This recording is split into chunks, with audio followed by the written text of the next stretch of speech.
Halloween is quickly lurking around the corner. But as trick-or-treaters get ready to walk the dark, cold streets in their newest costumes, one has to wonder about the different candy preferences found in each Halloween goer's basket.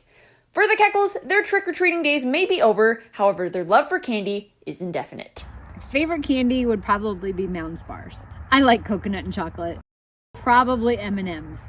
They're colorful, they're little, you can eat a bunch of them and nobody knows. On the porch with Mrs. Koechel, the obvious choice was chocolate. But what about Mr. Koechel in the living room? Milk duds.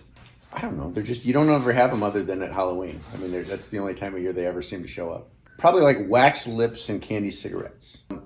They were just, probably because they were the same thing. It was just the only time they ever showed up was during Halloween. With Mr. Koechel, the obvious choice was paying homage to those childlike favorite candies. But what about in the wee room with Jackson? My favorite candy currently is 100 grand. My favorite candy as a kid was probably Twizzlers. Oh no, I just kind of liked gummies back then and kind of how like they tasted and kind of how it was like an artificial, but they were mainly just sweet. And I think as a kid I just loved sugar.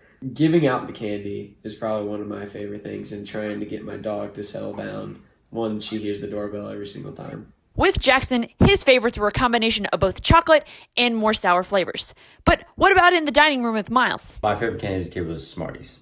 I think as a kid I just liked them because they were really sweet. They had a lot of sugar in them. It's definitely Reese's. I definitely like peanut butter a lot more now, so that's probably why. Miles transitioned from a more sweet and sour palate to a more savory palate of peanut butter. At the end of the day, one family, one holiday, yet four completely different flavor palettes.